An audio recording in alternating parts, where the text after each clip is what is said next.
Yo, what's good? What's good? It's your boy F. Woods. I'm here with the great one, Donnie Tsunami, the OG, triple OG Money Day. And we are Up Court Vision bringing you another episode tonight. So, tonight we're going to talk about some things going on in the college football world. And then we're going to end it with the playoffs today. For the first round, the first set of games for the NBA playoffs. So let's get right into it. The first question: how difficult will it be to draft players if the college football season is canceled? Tsunami, it's on you. I don't really think it's going to be difficult for them to draft for the season. Reason being, when it comes to the NFL, they don't draft straight out of high school, or they don't draft people straight after. It's very rare that they draft people out of high school or after 1 or 2 years of college. They usually wait until after they play about 3 or 4 years, and then they draft them. So even with missing their junior year or senior year, they still got about 2 years of film on each player that they're going to look for the draft. So I don't see how that's not a good enough body of work to figure out where they could fit in your system or scheme on either side of the ball. And it should. I won't say it should be relatively easy, but it shouldn't be difficult. Money Day. I think it's going to be extremely difficult. I think everything is twisted right now. You got some conferences playing, some conferences not playing, some conferences undecided. I think that's why it's a big push for some college athletes right now. College football players saying that they want to play right now because this is their opportunity, this is their chance. But I don't see it happening, and it's going to be very difficult. It's going to be difficult for all sports right now. To really draft players, without them playing in their senior or junior season. So it's going to be very, very difficult. I, I think what everybody needs to do right now is come to the table and start thinking about innovative ways that they're going to do whatever they need to do, because everything is off kilter right now. I got a question for you, Money Dame, and the reason I ask you this is because you have experience as a former college Division I football coach. So you probably have sent tape out the players, for players to teams to look at and stuff like that. You don't think 2 years worth of film is enough film to feel like a player can fit your system? So let's say if you, a college coach, had 2 years of film on a high school player, you don't think that'd be enough to let you know if he could play in your system or not? Before I answer that question, I never coached Division One. I played Division One AA. I coached at a Division II level and junior college level. So My fault. I don't want nobody misconstruing any information. But thank you for the shout out, Donnie. It's not enough, because I think a lot of times you see every year you see players that you didn't expect to really be as good as they've become within a season. You get to see a different body of work. You get to see that guy who wasn't a rising star the year before, but put in that work and had a great season, and now the scouts are watching. He has the size, he has the speed, he has the athletic ability, he has the character. So those are some things that you really need to see, and you can't look at 2 years of film. Um, you know, when you talk about football in the NFL, it is a "what have you done for me lately" type of situation. So True. um, we can't go off of 2 years ago film. We need to go off of right now. What's your growth right now? Have you been playing against the best players out there? What did you do against these players? What did you do against these major conferences? Um, what did you do against top 10 ranked teams? There's a lot of different things that I think go into that. So, like I said, it's gonna be something to see what they put together. Football probably shouldn't be played until in the spring. That's gonna push some things back, but I'm pretty sure all these guys with all that money, they'll figure something out. So I think that it's going to be very challenging for players to get drafted this season. I think it will be difficult to project what a player can be without seeing how much they improve from one season to the next. And actually at college has helped players benefit. Prime example, Joe Burrow last year. Prior to last season, he didn't really do much. Like he was fighting for jobs, he transferred schools, like he wasn't really we didn't really even know him as a top level prospect like that. He came into last season, he lit it up. He became the number one pick. Like he needed that year of film. Like he needed that year of tape. He needed that year to get better. You know what I mean? So that I feel like that extra year, then having the pro scouts having more film on them, that extra tape is always beneficial. Because these guys are making projections. So it's a gamble because not even sometimes the top picks don't pan out being that good. So it's a gamble, but I feel more comfortable in my decision with the more information I have in making that gamble.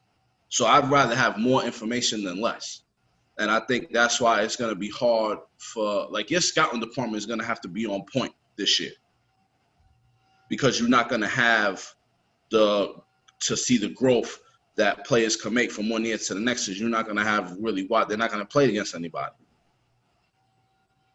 if there's no college season. You know what I mean? So I feel like that's what makes it hard for the players to be drafted. And Tsunami, you can't get drafted out of high school in the NFL. You have to be 3 years removed from high school. So you can't, like, your junior year on is when you get drafted. I know that was my point of having film because you can't. That was my whole point. I thought you said because some players tried to get drafted out of high school or could get drafted. He didn't say that. No. I thought that's what you said. All right, my fault. I mean, like, when you look at it, it's like everything is skewed and messed up already when you look at it. Certain conferences have already opted out. Certain universities and colleges all over the country have canceled their seasons. So already it's a dub. So for certain conferences, it's like it just seems like it's more political than anything right now. You know, all these players coming back and everything like that. It's not going to happen. So that's going to lead us right into our next question, Money Dame. So let's get the next question now, because you going kind of in the realm of what the next question is. So last week, President Trump said in a tweet that student athletes have been working too hard for their season to be canceled. And obviously, we know that also two of the Power 5 conferences, the Pac-12 and the Big Ten, decided that they were going to postpone fall sports, whereas the SEC, the ACC, and the Big 12, they still plan to play. So where do you guys kind of stand right now? What's going on as far as the players playing and not playing and the decisions that the universities and the conferences are making? How are you guys feeling now? Money Dame?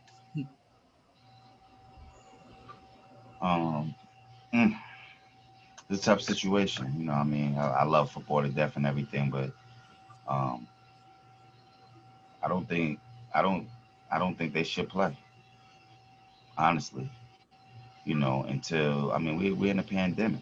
And as you can see when you look at the 50 states and you can see the uptick in coronavirus cases and things of that nature. And you're going to talk about putting, it's not like a basketball bubble situation. You're going to be traveling, you know, and not a good situation. But, you know, it seems like it's coming down to like the SEC and the ACC and, you know, a lot of Southern schools. So when you look at that and then you look at, you know, the affiliation that President Trump has with these states it just seems a little funny to me that he's pushing that, you know. But the funniest thing, I really truly wonder, like, even though he's pushing the agenda of these college athletes going back because they've worked so hard, how much would he like it if these same athletes took a knee during that national anthem? 0. Because he's been putting the NBA under fire for that. You can't tell me some of these college athletes are not going to do that. And then it'll be a problem with that. So, sometimes you got to be careful what you ask for. But they probably shouldn't be playing. And I'm still a little confused about why President Trump is pushing for them to play so hard. Copy. Tsunami.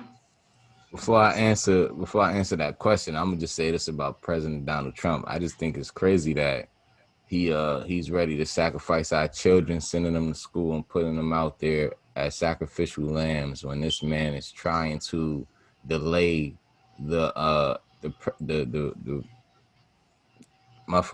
trying to delay the whole presidential race because of the same reason that he's, you know what I'm saying? So I feel like that is crazy. But to answer the question, I don't think we should be sending no children or people, period, into anything that's unknown, man, especially when dealing with something that could kill you. Coronavirus already killed 170,000 people and still got people in the hospital. We don't know what's their protocols, like you said, Money Dame. They don't have no type of bubble in place where they could keep the kids pretty much contained, so that they're gonna come practice, then they're gonna go in there with their fellow scholars and just gonna be a total mess. I don't think they should do it, man. It's sad, but if they continue to go, one of these young kids is gonna lose their life, man, over something that is that could be avoided. And when you in a position like the student athletes is, a lot of those guys are doing this to get out of a situation where they just not in a bad situation. They're just trying to get out. They use football to get out of their bad situation. And if you're a kid, you're going to jump to it. Like, you're going to want to play. That's your way out. Why wouldn't you want to play? So as the adults, we got to let them understand that. Just take the year off. You're going to get an extra year and then just play next year when we figure this out. It's not worth it, man. It really isn't.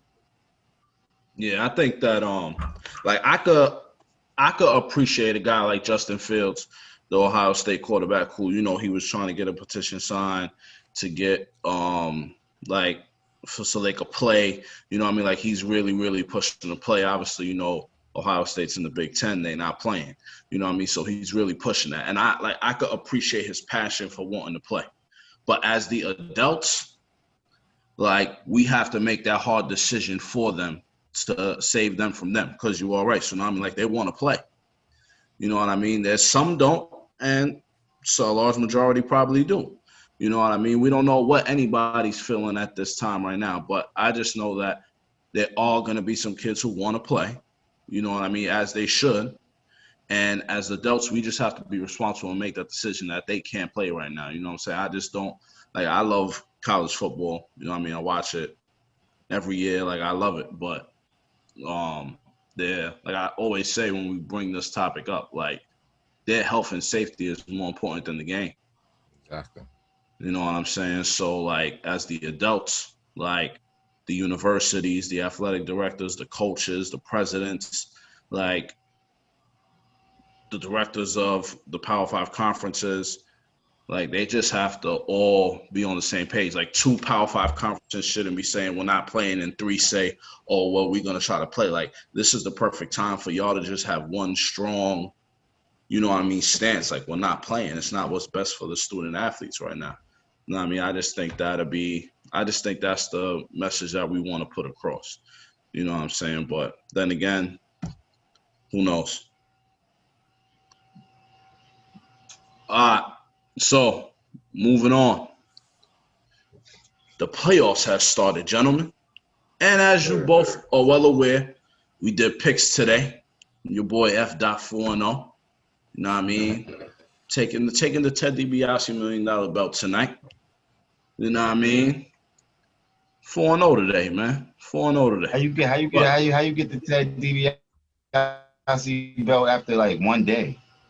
That's a That's just like one championship. day. You I crazy? know, Like, but because I'm feeling so nice, I changed the rules. Can't defend the championship belt. Game 1 of the first round. That's terrible. Let's get into it. So, what was your thoughts on that first game, Denver Jazz? Money Dane, what was your thoughts of the first game? ooh, them Nugget boys is tough, man. That's a team that nobody's been really talking about. You got to watch out for them boys.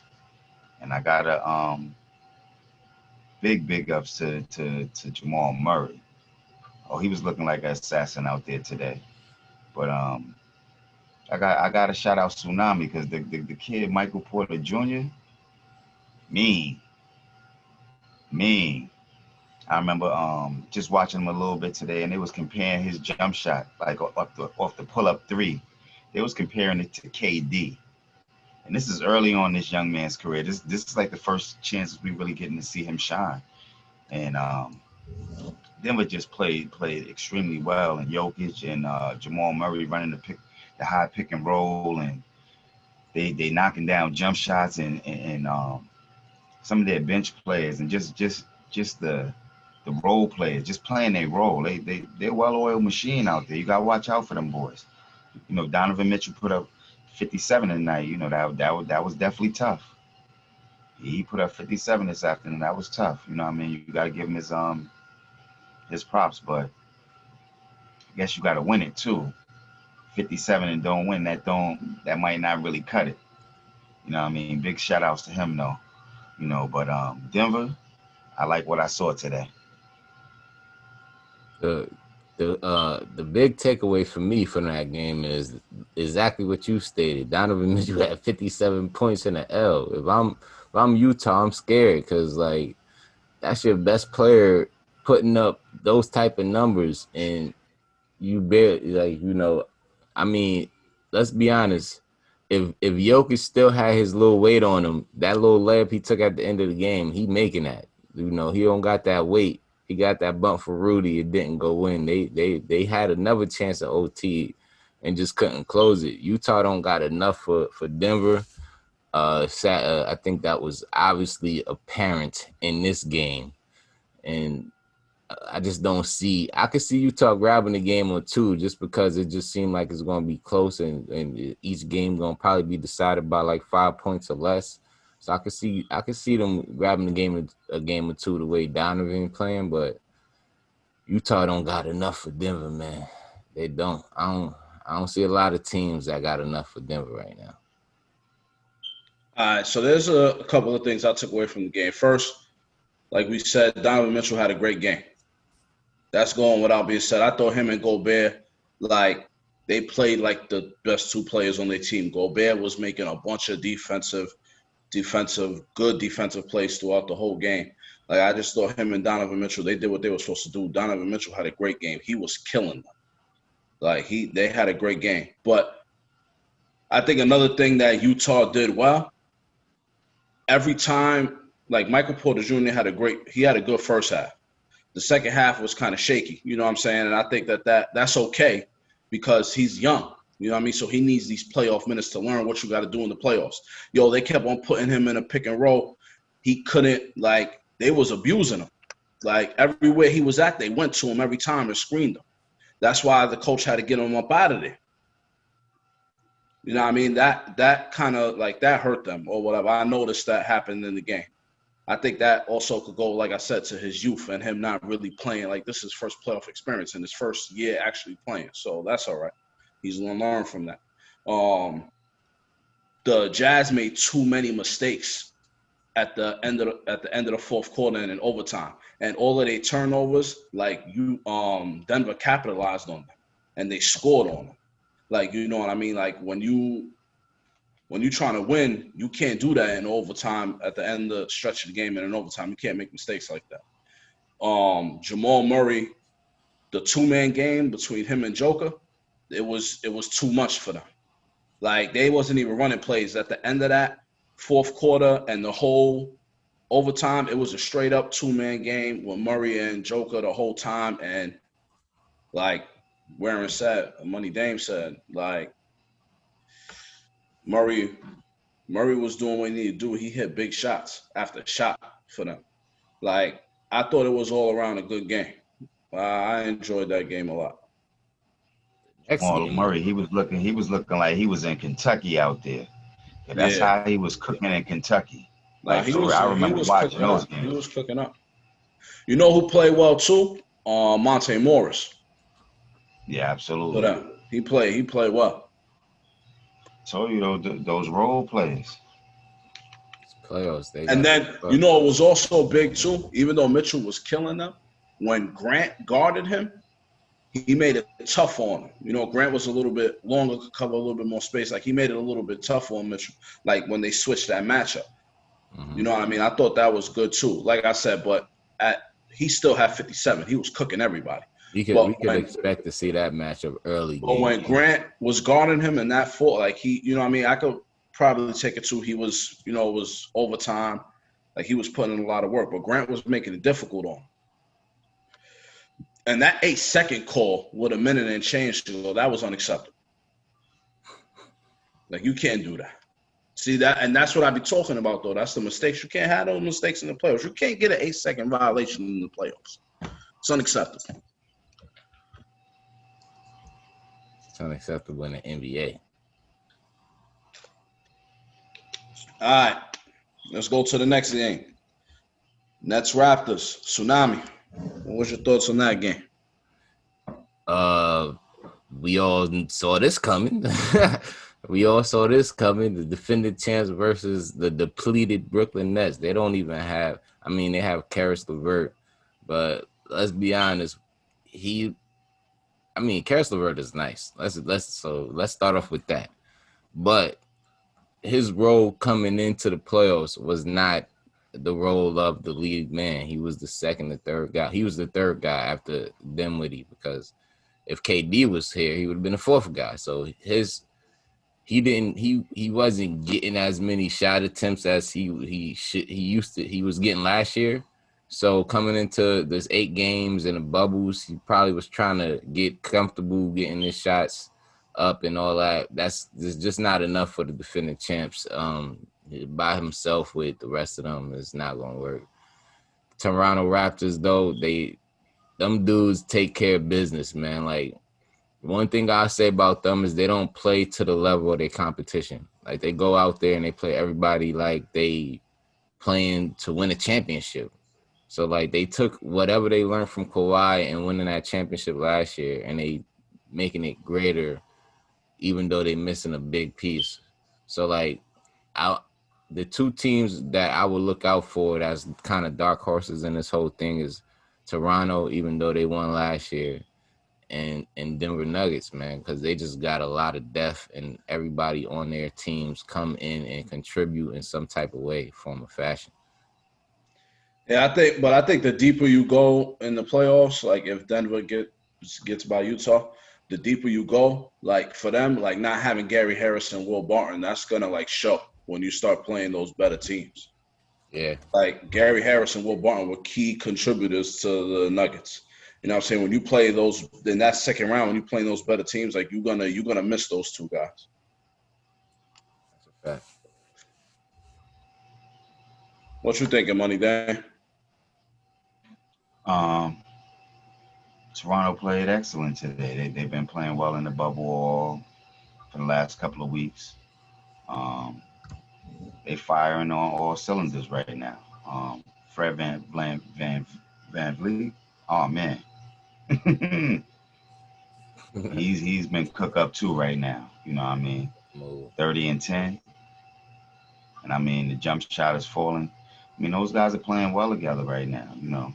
It really makes me think that they really need. Well, they needed Kawhi last year. They really did, but they're doing an excellent job without him. But I'm gonna tell you, I'm still picking Brooklyn to steal one of these games. They're not gonna get swept.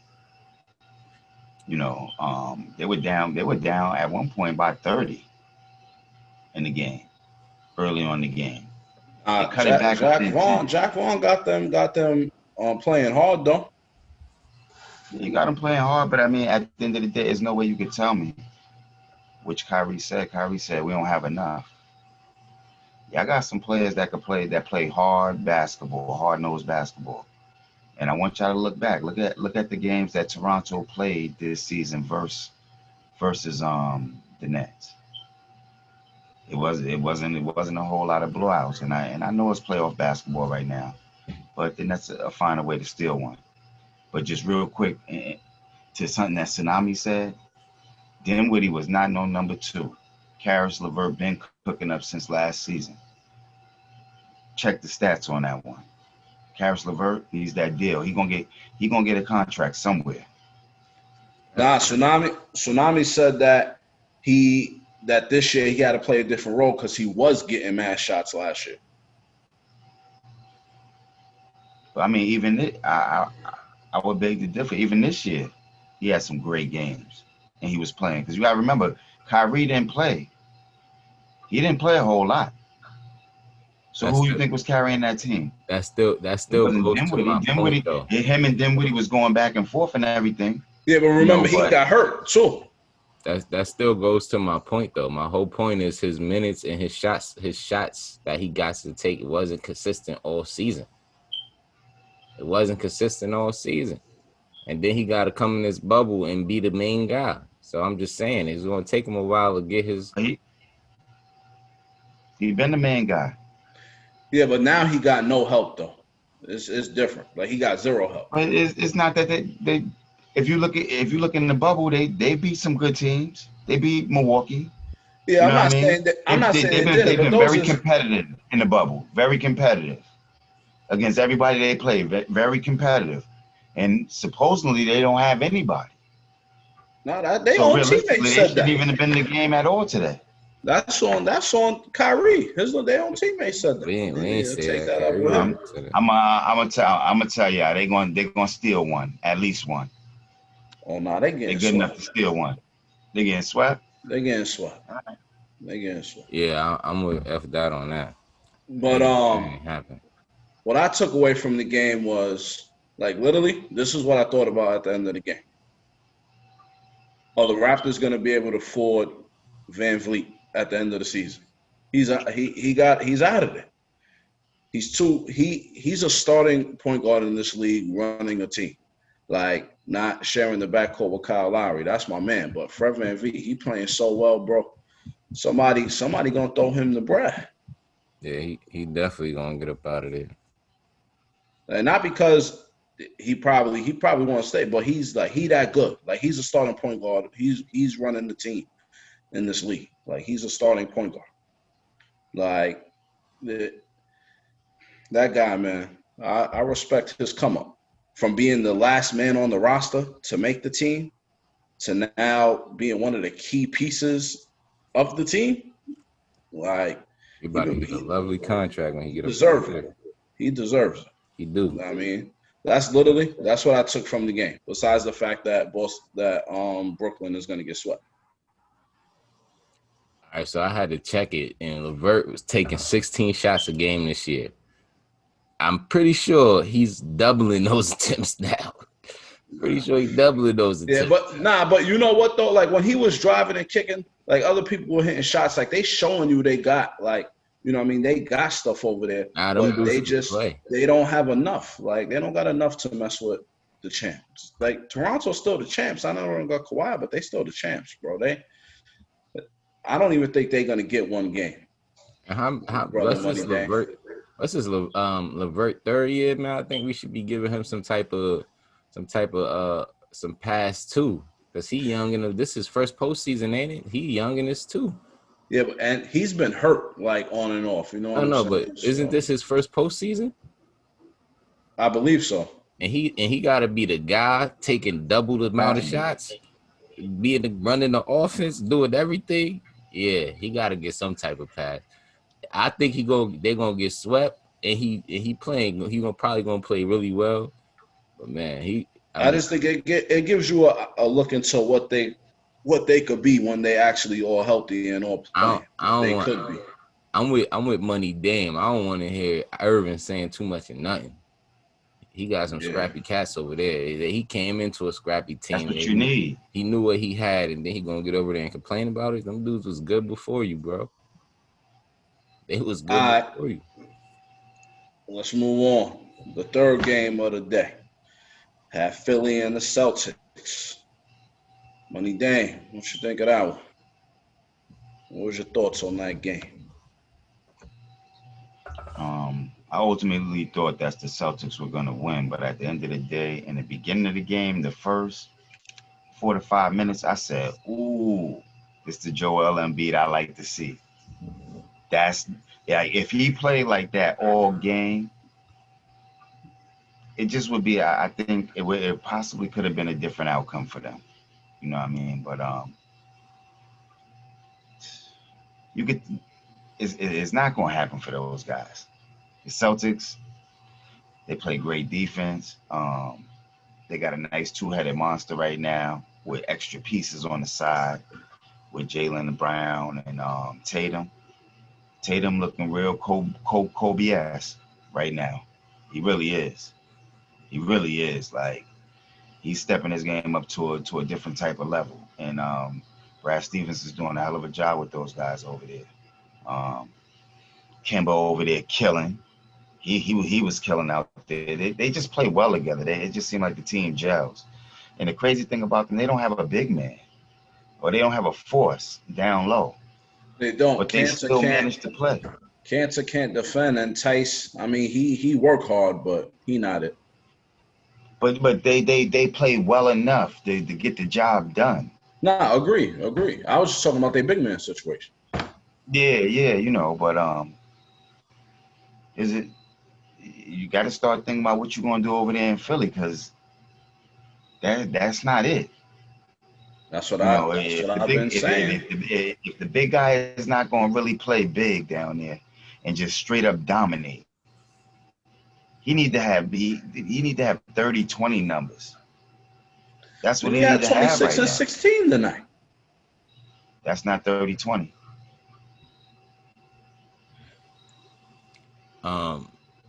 When I look at it, I think I agree with Dame. I agree with Money Dame. He got to shoot the ball more, man. He only got 15 attempts on the box score. He had 26, which means he was getting to the line. It was working. They lost, so clearly they needed more effort. And, like, he got to be a much better presence in the paint, man. When you got two dudes scoring 61 points, let me not say that, because it sounds like I'm putting blame on him. All right, but, like, literally Boston was doing what they want in the paint. Kemba was dancing in there. Boston looked good, man. And to kind of go off what I was saying about how they defended being so small, they long, man. The smallest person on their team is probably Kemba Walker, but besides him, everybody is 6'something with 6'10" wingspan. So they small, but they make it up with reach, and they probably ain't as small as Houston. And Houston do a good job defending as well. So we see it in the NBA. It works. It's just I think it's more effort than anything, with them two teams specifically. But No, I'm sorry. Go ahead. You good? Yeah, I'm good. All right. I was gonna say I could see Philly grabbing a game or two, but without Ben Simmons, man, I know I talk crazy about Ben Simmons and his jumper, but bro, Ben Simmons performed. He performed. They need somebody else to perform, help him perform and create. And I like I said, I think they could still a game or two, but they're not winning the series without both of their best players on that team. It's not happening. Yeah. So without Ben Simmons, bro, missing him is hurting them tremendously defensively. Because you don't got a guy out there that could try to contain one of their two wings. You know what I mean? Like that hurts them a lot. Not having Simmons is hurting them tremendously. But I could see Philly like getting maybe one game if Joel Embiid goes crazy. Like, I mean, he still had 26 and 16 today. Like, it's not like he played like a bump. Like, you know what I mean? He did work. Like, where there can't be stretches of the game where he's in the game and there's like 3 minutes and so on where he don't touch the ball. Like, you know what I mean? Like he was going down there and working. Like, yo, I saw mad times they kick the ball to the wing. He got his man on his back and they go the other way. Like he can't fault. Like they got to give him the ball too. Like, you know what I'm saying? I can't go down there, grab the rebound, go coast to coast, then put the man on my back. Like, it's a team effort. Like, yo, y'all got to recognize that y'all going to be successful when y'all feed me the rock. Like, you know what I mean? Then that's like a culture thing too. Like, you know what I'm saying? I'm pretty sure that that's been the message. But, you know what I mean? You can't go 3-minute stretches where Embiid is on the floor and he don't touch the ball. That's unacceptable. You're right. That's what I was going to say, but I didn't want to interrupt Tsunami. In his defense, they do have to give him the ball. And there was times where, just like you said, he had the man pinned on his back. And the ball swung from the top of the key. They didn't get it to him. Swung to the wing. They didn't get it to him. They swung it back to the top of the key just to take a bad jump shot. And he was out of position. You know what I mean? Because he was working so hard down there. You know, so he needs to, I would even say every possession, he needs to touch the ball. The ball needs to go down there before anybody else touches it. Like, obviously, if they have it so you can't get it down there, you play smart basketball. But, you know what I mean, you want to try. I feel like this team, they need paint touches and then kicking it out. Yo, and, like, Tobias Harris got to give them more, bro. He got to give them more. Yeah, he do. He got to give them more. You know what I mean? I know he better than that. I believe. But do you think it's an offensive thing or is it a defensive thing with Tobias Harris? Tobias Harris has never been shy offensively. Yo, honestly, I'm talking about on a defense thing. He went 6 for 15 in 39 minutes. I said he went 6 for 15 in 39 minutes. So I mean, it's not an offensive thing. Yeah. It's not an offensive thing. I don't think he gives enough on defense. Yeah, he's gonna have to take more pride in that with the wings that they got in Boston. That's because that's what's gonna help them. They're gonna need stops. Like, they're not gonna shut these guys down, but they gotta, like, you know what I mean? They gotta contest. They gotta make it harder on them. Because Tatum just doing bag work. Like, they can't have him out there like that. Somebody got to do something about that. They got to take that person. Yeah, I don't even think they could do nothing about it. But I'm saying it be games like this where not having Ben Simmons hurts them, bro. Like, I'm telling you, Warren, I said this in the past couple shows, fam. I don't see it working over there. Somebody's going to go. So I don't know if it's going to be the coach first, and then you do another year with Embiid and Simmons, but I don't see that lasting for that much long. I really don't. Because, like, right now, even with Joel Embiid, like, I'm just keeping it real. Even with Joel Embiid right now, they still not a title contender team. You ruined that when you let Jimmy Butler and JJ Redick walk. Or whatever you did. Like, you ruined that. Like, time is up. Like, you closed that window on yourself. Yeah, you gotta rebuild that. Like, it's over.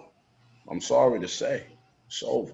If they don't make some changes this offseason and get some better pieces to actually fit around Embiid and Simmons, like, if you don't get the necessary pieces to fit around those two guys, like, you got to break this thing up. It's over. Like, they might win one game, brothers. Honestly, they'll probably get one game because of Embiid. I don't think he's gonna go out like that.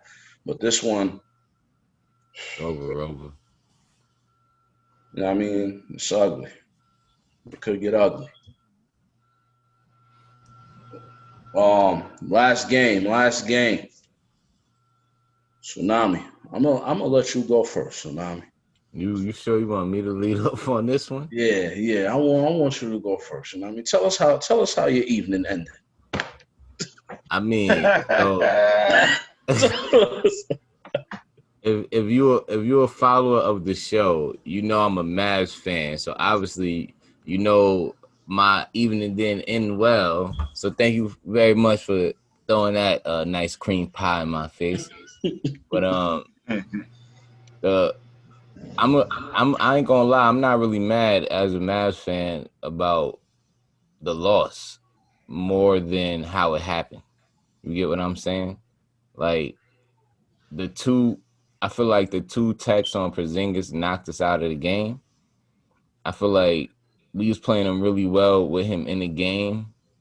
He was keeping Los Angeles to jump shots. You know, he was making their shots in the paint a little bit more difficult. He was just doing something out there on defense that was kind of stifling Los Angeles, and I was kind of showing in the third quarter before he got ejected. With that first 4 minutes, they wasn't even scoring. They were stuck on 36, and as soon as he got ejected, they went and grabbed the lead.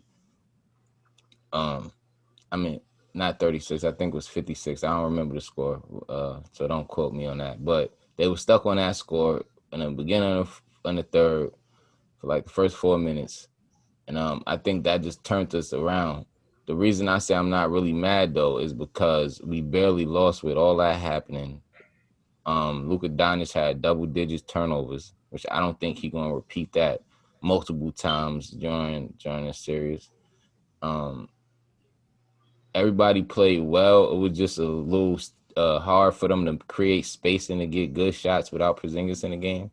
Maxley Keebler wasn't being really aggressive on offense. He wasn't taking those shots. He had a couple open shots I think he passed up that he could have took to help stretch the floor out a little bit. And once that couldn't happen, Seth Curry couldn't get it work. Could have get it going because he didn't have enough space to work. Doncic was getting beat up all game, literally all game. Off the screens, he was getting hit. Off the switches, he was getting hit. Off the court, he was getting hit. In the paint, he was getting hit. He did go to the line a lot, but he probably could have went to the line a lot more. So I guess my overall expectations is to come into that next game and and secure a win if we play a little smarter. You know, I feel like I was being a little bit too harsh on my team when I said that I think they could steal 2 games. We're seeing tonight's game, I think we probably could push it to 7, if not win, to be honest with you. That's how I feel now watching tonight's game with all of the stuff that happened against us and only losing by the amount of points we lost by. And only really losing because of what transpired in that third quarter and after. Yeah, that's how I feel now. Funny Dane, what you think? What's your thoughts on the last game of the day? I thought Dallas could have stole this one. Even going into the game before the game started. I just think I think the Clippers are playing kind of bully ball right now. They want to beat Doncic up. They beating Porzingis up.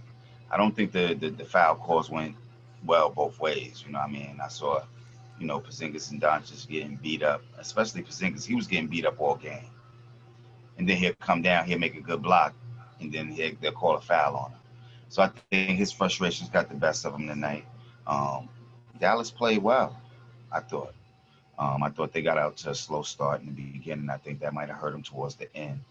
I just hate to see games be decided by a technical foul or a player being ejected, especially in the case where I think Porzingis came to the defense of, his brother on his team. Morris had a hard foul on Doncic. And then, Doncic said, what's up? What's going on? And Morris walked down on him, getting real close to him. So what did Porzingis do? He stepped in there like, hey, what's going on? Then what happened next? Morris going to take his hand and put it around his neck and all that. He should have been ejected. That's how I see the whole thing. But I do disagree with you, Tsunami. You're not going 7, and y'all can't win it. Let's get straight to the point now. I like them. I think they could win 1 or 2. Now that's down to 1 because you ain't win this one right here. I gotta be honest. But Luka Doncic is that deal. Like, he can't be guarded. You can't bully him. Beverly tried it.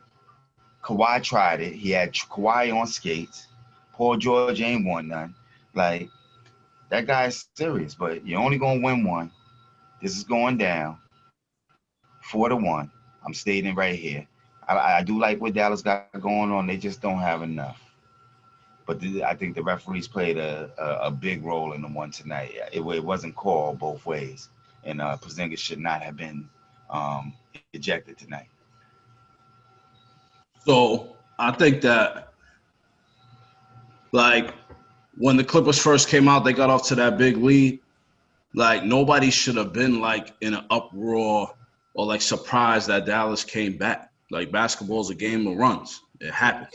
That's part Like, you know what I'm saying? Then Dallas went on their run. You know, it lasted for longer than the Clippers probably would have liked. I don't think the technical call, you know what I mean, that really took the wind out of their sails. Like, you know what I mean, when they ejected Porzingis. Like, the first tech Porzingis got was, I don't even know how that was a tech. Like, thank you. So from off top, like the second one, I could probably see you going there. You know, like I could probably see why you got the tech for the second one. But the first, that should have been his first tech of the game if they gave him that one, because the first one was absolutely not a tech. He shouldn't have got it. I mean, neither one of them was it a tech. I don't think neither one of them were techs, honestly. But whatever. You know what I mean? F that. It wasn't a foul, nor was it a tech. Yeah, that's so what it couldn't be a tech if it wasn't a foul. I don't think either one of those were technical. That's why they didn't allow Dallas to challenge it. But on the other hand, too, like, and I think this comes with, like, I'm a big part of, like, the process. Like, you got to go through the process before you win. You know what I mean? Luka, he had an incredible game, but he also turned the ball over a lot. Like, in the playoffs, you got to value every possession. You can't have 7 turnovers in the first half. Like, yeah, he cut them down in the second half, but he still ended up with double-digit turnovers. Like, you know what I'm saying? When you're in the playoffs and it comes down, you got to play each possession. You got to play each possession. The possessions are too important to be turning that rock over. You know what I mean? So I think, like, all of these things, I'm looking at Luka this year. Like, these are all things that I feel like he could learn from and better himself going into next year. Like, you know what I mean? I think, like, these are all, like, you got to learn this stuff, and you only learn it when you're doing it. Like, he's doing it live in the playoffs right now. You got to learn some of this. You know what I mean? So I think, like, I still think he had a great game. You know what I mean? Next game, he got to not have as many turnovers. I want to watch this game over again because I want to see how many turnovers he made because he was getting chopped up. He was getting chopped up the whole game. Like, they was playing real physical with him, and I get it, but it wasn't going both ways. If we're going to play physical down here, we're going to play physical down here too. Yeah, but we can say that about every single game all the time. You know, this happens in basketball. It happens. What happens? Exactly. Like, players, when they get picked up, they don't get the calls. It happens. Look at your guy. I understand that. Your guy, there was a lot of times he should have been at the line. He didn't get calls. It happens, brother. All the time. All right, hold on. I just would like to say, LeBron James said he don't want you to talk about him anymore. I spoke to him earlier. He said he don't want you talking about him on the podcast anymore from what you said the other night. So I just want to make sure that's clear. But yeah, I'm just saying, like, if we're going to call things on this half of the court, right, or we're not going to call them on this half, let's not call them on this half. That's all I'm saying. Let the playing field be equal. It's the human element of the game. It be like that. Yo, Dallas got robbed tonight, and I'm not quick to say that, but I was watching the game very objectively, and I just saw how, you know, the fouls weren't going both ways. You also not quick to watch the games objectively either, so you was trying a lot of new stuff today. You know what I mean? Huh? I say you also don't watch Dallas games objectively, so you was trying a lot of new stuff tonight, huh? What you mean? I like Dallas. I like Dallas. I just know they don't have enough. Nah, I just know they don't have enough. I always big Luka up. You know what I mean? Porzingis been playing well. Like, I checked the archives and everything. I wasn't sure, Porzingis was as consistent as he was, but he's been playing well in the bubble. And I mean, just depends on which Tim Hardaway Jr. going to come out to play for you tonight. I mean, if Seth Curry going to knock down the jump shots, if Dorian Finney-Smith, if he's going to come out and he's going to play. And, some of those role players, you guys are missing some people and everything. But it's like what you said, I have to watch this game again. If I watch it again and see the turnovers that Luka made. Luka, I don't think he's turned the ball over 11 times in one game all season. So it was something significantly different. Yeah, it's the playoffs. I said besides it being the playoffs. He was getting chopped up from the Beverly. They was beating him up all game. Morris grabbing him up and everything, touching him a little too long. Like, come on, you fouled me already. Get off me. He said you fouled me. Let's not do this. Let's not do this. Work like that. Yo, it's a part of the game, man. Excuse me, sir. He be all right. He be all right. He gonna be all right. I mean, they getting swept anyway. It was inevitable they was gonna lose tonight. You sound like you the one that paid the refs. Nah, I ain't pay nobody. I just know you got them going 7. Money Dame got the gentleman's suite, and I just got them getting swept. Oh, so it changed from a gentleman's suite from you to just a me? suite. Oh, no, I had them getting swept. I never had Hollywood. You didn't? Yeah, Tsunami. I'm gonna tell you straight like this. This guy right here, he talk about the process, right? I'm glad. And I know this is a little off topic.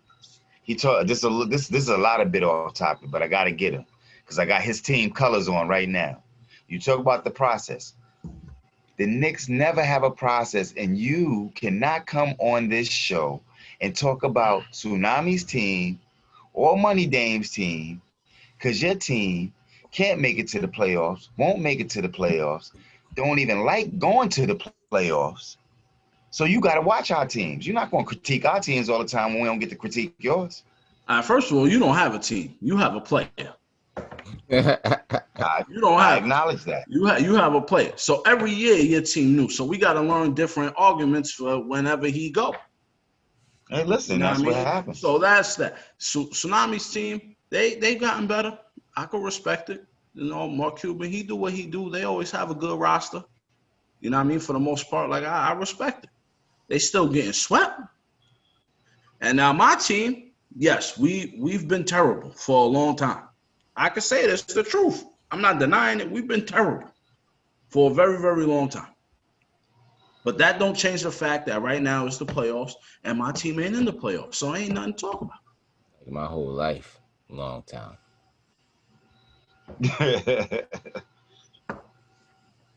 Right. You talk about the Knicks come draft time because they hoping to get that number 1 pick. We're gonna leave the playoffs for the real teams. All right. Yo, listen, I'm looking for. Tsunami, your team not a title contender. I'm looking forward to tomorrow, title contender. Everybody. I'm looking forward to tomorrow. We got some good games on the menu tomorrow or today actually. We got some good games on the menu. That's what I'm looking forward to. Everybody in the playoffs a title contender, and you don't have to like it, but it's true. That's why they in Vegas on odds for the title. Every team is not a title. The Brooklyn Nets are not title contenders. They getting swept. They were before they got depleted. They're not. They was never title contenders. They were. The best 2 players is hurt. It was a slim chance. The best 2 players. No, there's no chance. They wasn't winning. Before Kyrie wasn't hurt all year, bro. What are you talking about? They was KD was hurt the whole season. Kyrie was in and out the lineup the whole year. Mm-hmm. They was never title contenders. What make you a title contender? When your whole team, when your star players are actually healthy and they're playing. We don't even know what they are. They haven't even played together yet. Okay, so before all of KD obviously wasn't going to play regardless. Before all of that happened, they was a title. They were still a playoff team. Now that's different from being a title contender. Same thing. It's not. If you are in the playoffs, you are a title contender. That's literally what it is. No, you're not. Yes, you But the are. one thing I know, Like, that's fellas, literally the one thing I not know, title contenders. some teams tomorrow is going to be some title contenders. For these games coming up, we got some title contenders. We got some hard hitters coming up. So I think everybody need to get a good night's sleep tonight and think about who they want, because I know I was 2-2 today in mine, and I plan on coming out 4-0 tomorrow. One last thing on that title contender thing, because I want to use the 2011 Dallas Mavericks as a perfect example. They was not a title contender in 2011. And if you gonna put it that way, nobody had them winning a title. They wasn't going in supposed to be winning a title. But since they made it to the playoffs, that's when you become a title contender, and they won based off of that fact. That's literally that's it. Like, when you make the playoffs, you become a title contender. Well, I don't mean you have a great chance to win the title, but you are a title contender. That's like Mike Tyson versus some milk dud dude on the couch. He a title contender. He ain't gonna win the belt, but he's still a contender for the belt. Everybody in the playoffs is a contender for the championship. Just because they have no chance. We got low level contenders and high level contenders. Yeah, that's better than. And Dallas is in the low level section. Hey, that's cool. And y'all not in the section. I take a seat in VIP in the back before I take a seat with the regular Joe Schmoes, man. At least I get to rub my hands with some champions. You feel me? Nobody likes to be swept. We not getting swept. But what was I gonna say? Yo, good show tonight, fellas. Appreciate you guys tonight. Tomorrow on the Up Court Vision page, we're gonna have our picks posted for tomorrow's games.